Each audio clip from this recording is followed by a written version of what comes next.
전신이 토록 같아서 이름을 에서라 하였고,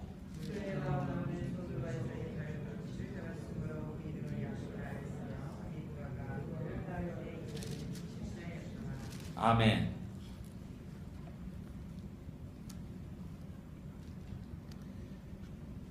오늘 말씀은 이삭의 가정에 야곱과 에서가 태어나는 것을 기록하고 있습니다. 어떻게 보면 특히 평범한 기록입니다. 이게 뭐 대단한 기록인가라는 걸 생각할 정도로 이렇게 그런 생각이 듭니다.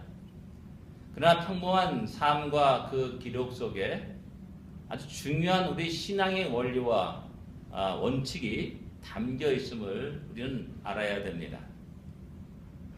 그 원칙을 한번 우리가 그 원리를 한번 생각해 보기를 원합니다. 제일 먼저 우리가 생각하는 것은 40세 리브가와 이삭이 결혼한 장면입니다. 가정을 이루었다는 말입니다. 사람들이 자라가지고 결혼 정리가 되면은 가정을 갖고 살아가는 거, 지극히 당연한 겁니다. 그러나 이러한 평범한 속에서 하나님은 당신의 뜻을 이뤄가고 있고 하나님께서 약속하신 그 약속을 이뤄가고 있음을 우리는 보게 됩니다. 곧 가정은 하나님의 뜻과 그 약속을 이행하는데, 이뤄가는데 중요한 장소가 되고 무대가 됨을 우리는 알아야 됩니다. 이것을 아는 크리스찬들은 가정의 중요성과 소중함을 늘 이야기하고 말하게 됩니다. 현대인들은 가정의 중요성에 대해서 그렇게 크게 생각하지 않는 것 같습니다. 또 자녀들에 대해서 크게 또 기대하는 것 같지도 않습니다. 그러나 우리 크리스찬들은 그런 세상의 풍조와 세상의 유혹에 속아서는 결코 안 됩니다. 하나님 이삭의 가정을 통해서 당신의 약속을 이뤄가고 있다는 사실입니다. 이삭의 가정을 통해서 큰 민족을 하나님은 말씀하시고 이야기하고 계심을 갖다가 우리는 기억해야 됩니다. 그런 것을 생각할 때 우리 각자 한 가정은 지극히 작고 보잘것없고 연약한 것 같지만은 그 속에 하나님 뜻이 계시고 하나님이 약속이 있다는 사실 앞에서 우리는 그 가정을, 우리에게 주신 이 가정을 소중히 다룰 수 있는 그러한 자세와 그 중요성을 인식할 수 있어야 됩니다. 리브가와 가정을 이뤘을 때 이삭에게는 많은 어려움과 힘든 일이 있었음을 성경은 증거합니다. 창세기 24장 67절에 보게 되면 이삭이 그 어머니의 장례를 한 후에 위를 얻었더라 라고 이렇게 기록하고 있습니다. 이삭이 40세, 그때는 어머니 사라가 죽은 지 3년 후의 일입니다. 한번 상상해 보시기 바랍니다. 사라가 얼마나 이삭을 사랑했을까요? 불면 꺼지세라, 놓으면 꺼지세라, 만지면 꺼지세라 하면서 그렇게 애지중지하면서 이삭을 지극히 사랑하였을 겁니다. 그렇게 사랑하는 어머니의 부재는 이삭의 큰 어려움과 또한 슬픔이었을 것임을 우리는 짐작할 수가 있습니다. 그 슬픔과 어려움 속에 빠졌을 때 사람들은 삶의 즐거움을 잃어버리고 기쁨을 잃어버리고 행복을 잃어버립니다. 그리고 어려움 속에서 오랜 시간들을 살아가게 됩니다. 그때 리브가와 이삭이 한 가정을 맺어지게 되는 겁니다. 그리고 이삭은 그 리브가로 인하여서 큰 위로를 받았다라고 성경은 증거하고 있는 겁니다. 두 사람이 이룬 한 아름다운 가정의 모습을 볼 수가 있습니다. 서로 위로하며 격려하며 우리에게 당한 많은 어려움들, 역경들, 장애물들을 극복해 나가는 아름다운 가정의 모습을 우리에게 소개해주고 있는 겁니다. 그런 의미에서 우리의 성도들의 가정 하나하나는 너무나 소중하고 귀중한 겁니다. 여기 아직 미혼 우리 형제 자매들이 있는데 빨리 결혼하십시오. 이것이 하나님의 뜻입니다. 그리고 아주 행복하게, 즐겁게, 감사하게 여러분의 남은 생애를 갖다가 두 사람이 함께 손을 잡고 살아갈 수 있기를 원합니다. 그 다음에 또한 이 가정을 통해서 하나님의 뜻이 이루어져가고 있음을 또한 우리는 분명히 알아야 됩니다. 하나님의 이 약속이 성취됨을 알아야 됩니다. 결혼 기피증에 있는 현대인들에게는 이해할 수 없는 겁니다. 어쩌면 저를 보고 참 우리 목사님 고리타분한 말을 하는구나 라고 말할지 모릅니다. 그러나 저는 성경의 말씀을 그대로 이야기합니다. 하나님의 뜻을 이야기합니다. 세상의 풍조와 세상의 어떤 그 흐름들을 이야기하고 우리로 하여금 지롭게 그 흐름에 따라 살라고 말하고 싶지는 않습니다. 그럼에도 불구하고 하나님은 우리의 가정들을 소중히 여기시면서 우리 가정을 통해서 이루고자 하는 하나님의 뜻과 계획이 있다는 사실을 우리는 언제나 기억하고 또한 그것을 강조하기를 원합니다. 말라기서 2장 15절에 이렇게 말씀합니다. 여러 사람을 만들었지만은 그러나 오직 하나를 만들었다. 어째 하나만 만드셨느냐? 이는 경건한 자손을 얻고자 하심이라. 그러므로 내 심령을 삼가 지켜 어려워서 맞지 않은 아내에게 거짓을 행하지 말라라고 이야기합니다. 말씀하십니다. 명령하십니다. 경건한 가정을 통해서 경건한 자손들이 번창하기를 원하시는 것이 하나님의 뜻입니다. 그리고 세월의 흐름에 따라서 온 땅과 많은 수많은 민족이 하나님의 영광을 찬양하며 경배하기를 원하신다는 사실을 우리는 기억해야 됩니다. 그래서 하나님은 우리 하나하나의 가정들을 소중히 여기시면서 그 가정 속에 하나님의 선한 마음의 소원과 소망을 불어넣으시고 그들이 모두가 다 든든히 서면서 자녀들이 또한 믿음 안에서 살기를 원하신다는 사실입니다. 결코 내 중심이 아닙니다. 내 욕망이 아닙니다. 오직 하나님의 뜻, 하나님의 중심으로 살기를 원하며 그러한 가정들이 되기를 원한다라는 사실입니다. 바로 이삭과 리브가 맺어진 그 가정은 그러한 아름다운 가정이었다는 사실입니다. 그러기에 사탄은 하나님의 뜻을, 하나님의 약속을 무너뜨리기 위해서 가장 먼저 이 가정을 통하여서 역사하고 또 가정을 무너뜨리려고 수없이 공격하고 우리를 유혹하고 넘어뜨리려고 합니다. 성적인 타락, 가인의 후손 가운데서 라멕이라는 사람이 두 아내를 취했다라는 그 기록을 지난 우리 설교에 말씀드렸습니다. 그런 성적인 타락을 통해서 가정이 온전히 서지 못하게 됩니다. 요새 만연된 동성애, 그것도 고유의 성품 아니냐면서 이상한 논리를 가지고 동성애를 지지하고 찬성하는 그런 사람들이 있습니다. 결코 그러한 유혹에 넘어가서는 결코 안 됩니다. 남자, 여자가 만나가지고 어떻게 생육하고 번성할 수 있겠습니까? 참 어처구니 없는 짓입니다. 어떤 사람 그 양자로 얻으면 되지 않느냐?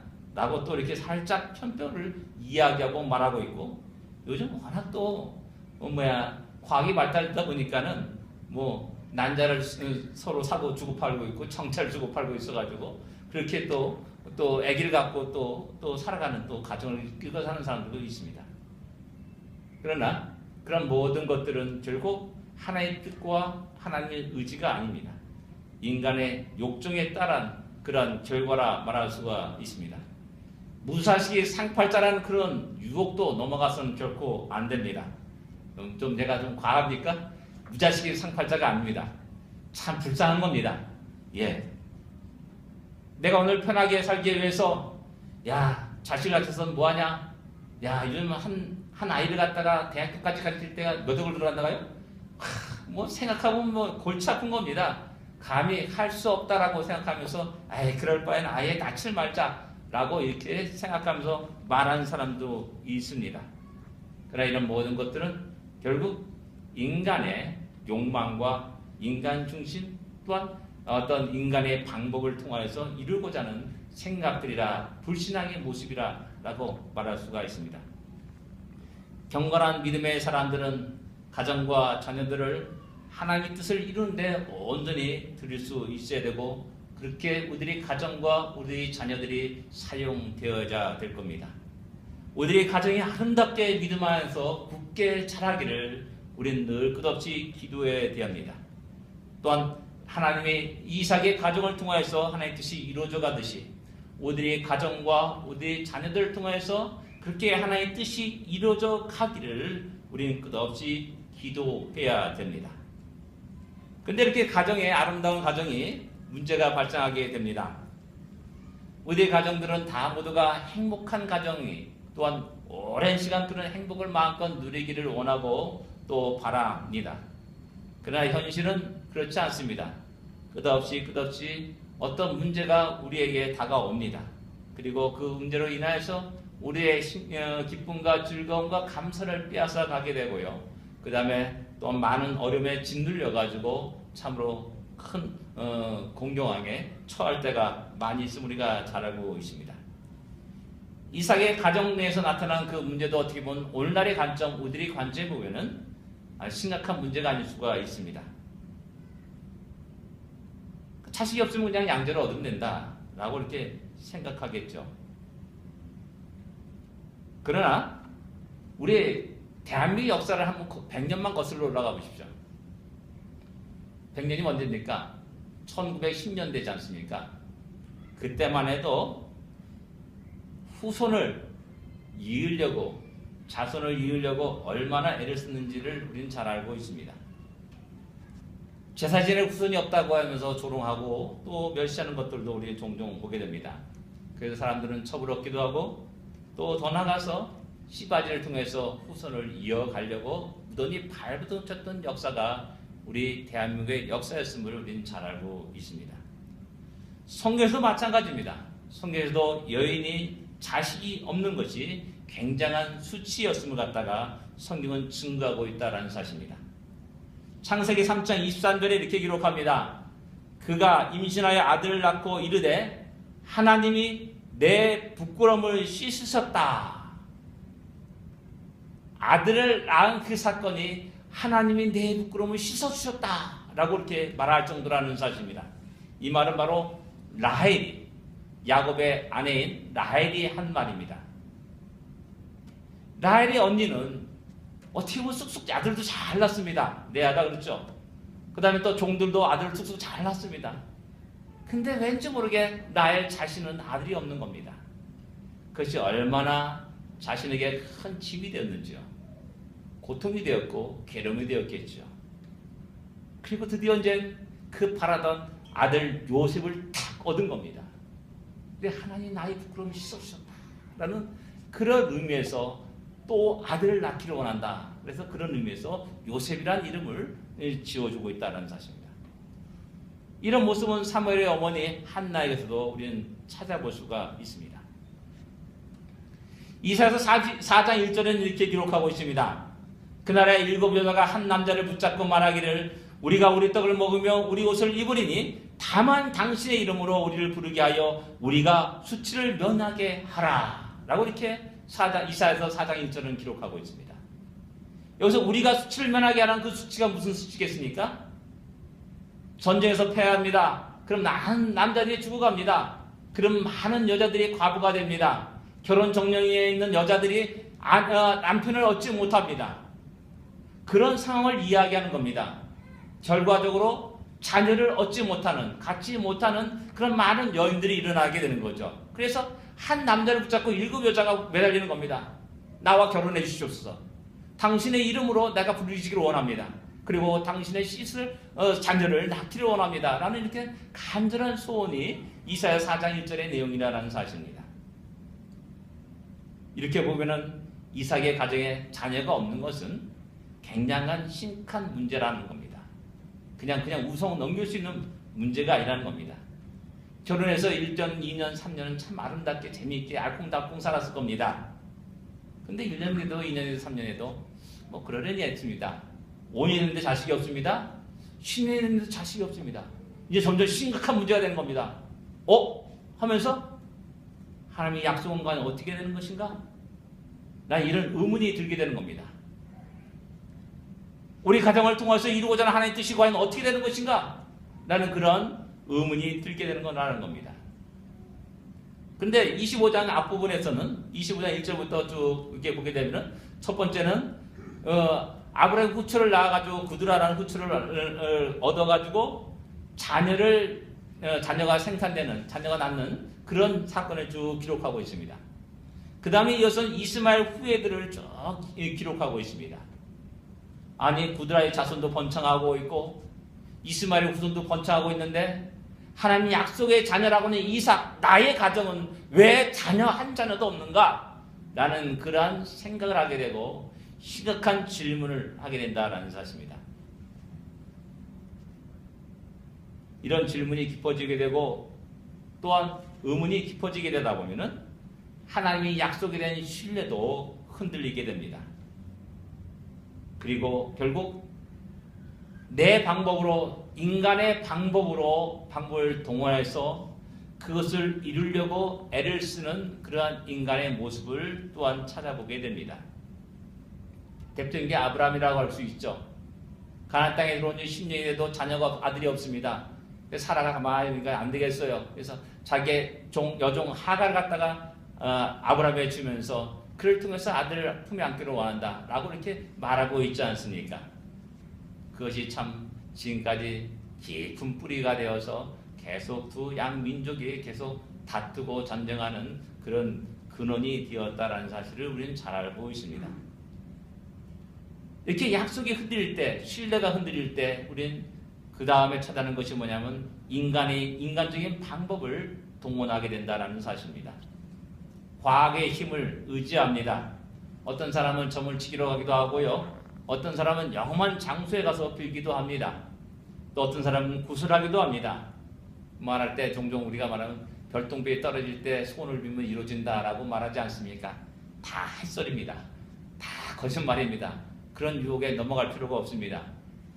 뭐 소원이 들어주기는 어떻게 들어줘요? 들어주지도 않죠.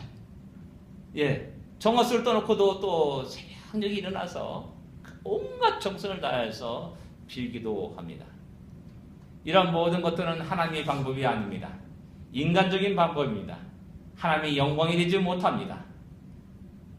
그 속에서 도리어 하나님께 가야 될 영광을 인간이 차지하는 그러한 일들이 일어나게 된다는 사실입니다. 가정의 심각한 문제, 그것은 자녀의 문제였습니다. 그러나 오늘날 우리들의 가정의 심각한 문제는 무엇입니까? 가장 근본적인 문제는 무엇입니까? 그 문제를 우리는 어떤 방법으로 해결하려고 합니까? 인간적인 방법을 동원해서 해결하려고 합니까? 아니면 하나님 앞에 그 문제를 가지고 나갑니까? 우리의 믿음이 있고 없으면 여기서 결판이 나는 겁니다. 믿음의 사람이라 한다면 하나님의 방법으로 하나님이 원하신 뜻대로 하나님이 기뻐하신 그 일을 취하면서 그 일을 해나간다라는 사실입니다. 이삭은 바로 하나님이 기뻐하신 그러한 방법으로 그 문제를 하나하나 해결해 갑니다. 그것이 바로 기도였습니다. 그 문제를 가지고 하나님께 나갑니다. 이렇게 말하면 우리는 신앙의 가장 기본적인 얘기를 제가 하고 있음을 여러분은 잘 알고 있습니다. 그러나 신앙의 가장 기본적인 이야기라고 말하지만은 실제 우리의 삶 속에서는 그 기본이 지켜지지 않는 데 문제가 있는 겁니다. 어려움을 당합니다. 그래 기도하지 않습니다. 고난을 당합니다. 기도하지 않습니다. 여전히 내 힘과 능력으로 지혜로 내가 지금까지 맺어진 수많은 관계를 통해서 그 문제를 해결하려고 합니다. 학연, 지연을 통해서 친척을 통해서 그 문제를 해결하려고 하는 것이 우리의 본능이라는 사실입니다. 이상 그 문제를 가지고 하나님께 가지고 나갔습니다. 하나님께 아뢰합니다. 간구합니다. 이상만 그렇겠습니까? 부부가 함께, 리브가 함께 같이 간절한 마음으로 하나님 약속은 어떻게 된 겁니까? 하나님 어떻게 우리를 이렇게 두십니까? 라고 부르셨고 간구했고 하나님 내게 아들 주시옵소서라고 그런 기도를 했지 않겠습니까? 이것이 바로 하나님의 방법입니다. 하나님이 원하시는 일입니다. 믿음의 사람들은 이것을 잊어서는 안 됩니다.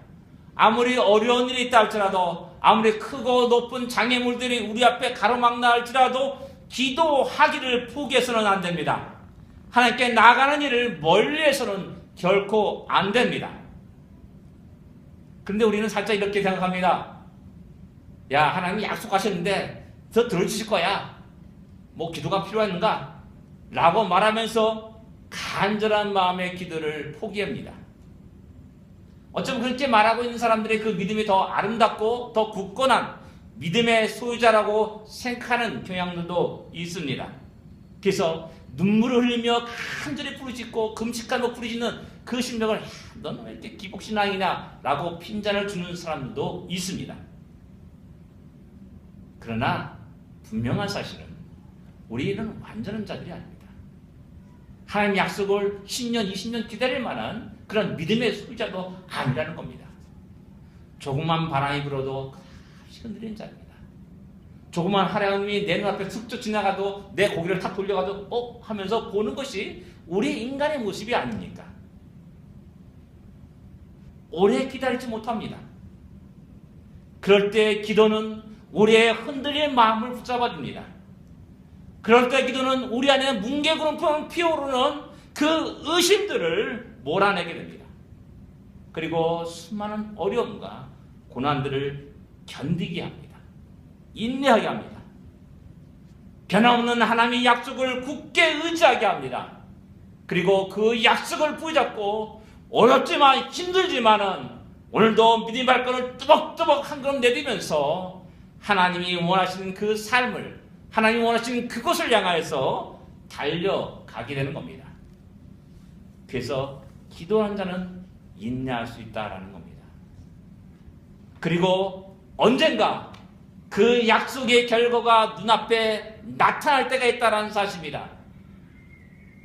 그럴 때 기도한 자는 이 모든 것이 하나님이 행하신 일임을 갖다가 알게 됩니다. 내 능력이 아닙니다. 내 지혜가 아닙니다. 하나님 행하셨습니다. 라는 고백을 하게 됩니다. 하나님이 행하신 일이기에 자연스럽게 그 다음에 나타나는 일이 뭡니까? 모든 것이 하나님의 은혜입니다.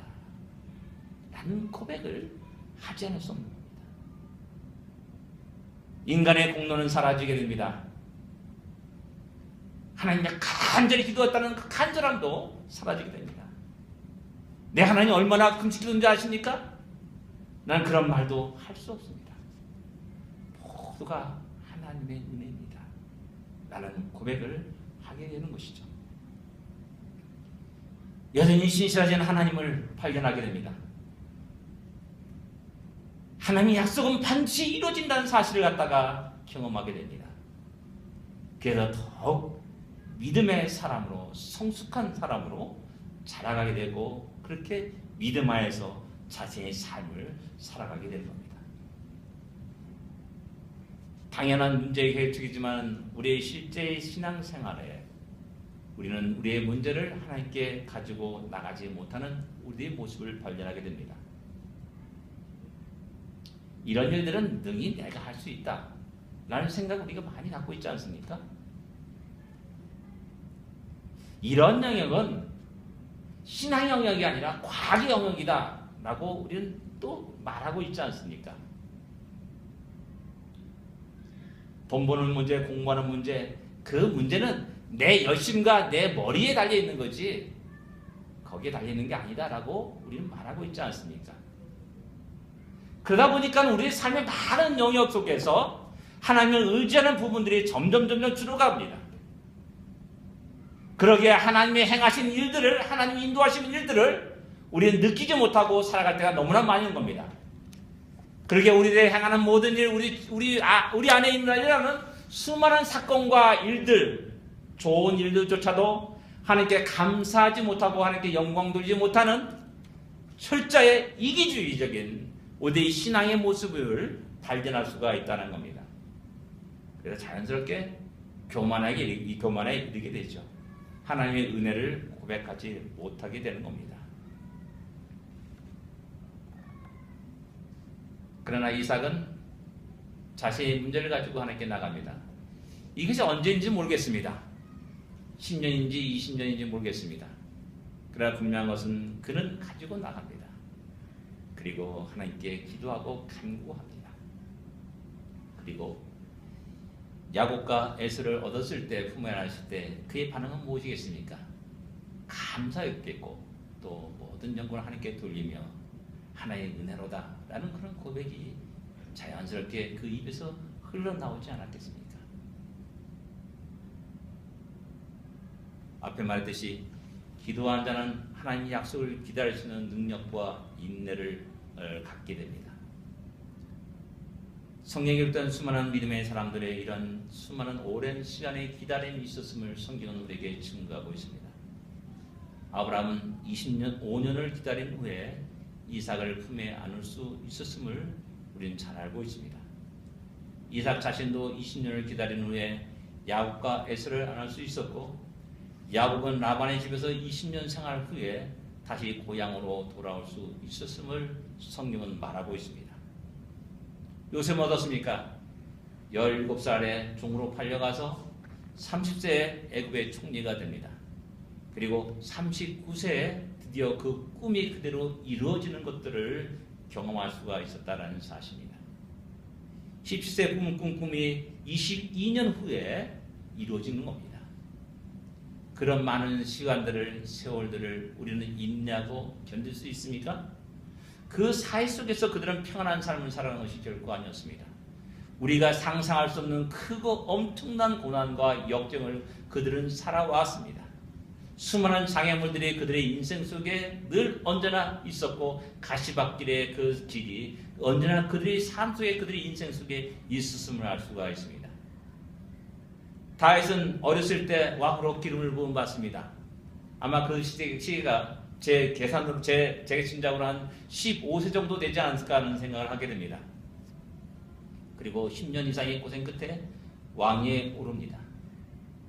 이런 오랜 어려움과 어려움의 과정에서 그들은 결코 하나님을 떠난 삶을 살지 않았습니다. 기도를 떠난 삶을 살지 않았습니다. 반대로 그들은 더욱 하나님께 기도하였고, 하나님을 의지하였고, 하나님이 약속을 부여잡으면서 하나님이 도우심을 구하였고, 하나님이 인도하심을 구했고, 하나님이 보호하심을 구하심을 성경은 우리에게 증거하고 있습니다. 우리는 얼마나 우리 삶의 모든 영역을 주 앞에 맡기고 기도하고 간구하며 하나님의 뜻이 이 땅에 이루어지는 그 시간까지 오랜 시간을 기다립니다. 이렇게 믿음으로 기다리는 사람들은 초조함이 없습니다. 조급함이 없습니다. 그리고 인간의 방법을 선택하지 않습니다. 우직하게 고집스럽게 미령 곰탱이처럼 하나님이 원하시는 방법대로 하나님이 원하신 그 길을 뚜벅뚜벅 걸어갑니다. 그 길이 어떤 어려움이 있고 어떤 손해가 있다 할지라도 그 길을 뚜벅뚜벅 걸어갑니다. 우리 안에, 우리 가정 안에 마음에 선한 소원이 있을 줄 압니다. 그리고 그 마음에 선한 소원이 얼마의 시간이 지나서 이루어질지 우리는 아무도 알 수 없습니다. 10년이 될지 20년이 될지 30년이 될지, 어쩌면 우리 세대에 그것이 이루어지지 않을 수도 있습니다. 그러나 믿음의 사람들은 하나님의 약속을 자기 자녀들에게, 후손들에게 이야기합니다. 내가 주는 그 소망을 내 자녀들이 그대로 품고 살기를 원합니다. 내가 그 소망을 위해서 간절히 하나님께 기도하고 간구하며 살았듯이 나의 자손 후손들이 그렇게 하나님을 의지하고 간구하며 살기를 원하고 있다는 사실입니다. 그리고 시간이 되었을 때, 하나님의 때가 됐을 때 드디어 하나님에 의해서 그 모든 것이, 그 약속들이 이루어져 감을 발견하게 됩니다. 우리는 더욱더 하나님께 가까이 다가가는 우리의 가정과 우리의 삶이 되어야 됩니다. 더욱 하나님께 기도하는 우리의 인생과 시간이 되어야 됩니다. 더욱 하나님을 우리 모든 삶에서 의지하는 우리가 되어야 됩니다. 인간적인 방법을 다 벗어던지고 하나님이 기뻐하시는 그 한 가지만을 생각하면서 우리의 삶의 결단과 선택을 해야 되는 우리가 되기를 원합니다. 우리의 가정이 되기를 원하고, 또한 우리의 자녀들, 후손들 되기를 원합니다. 기도하겠습니다.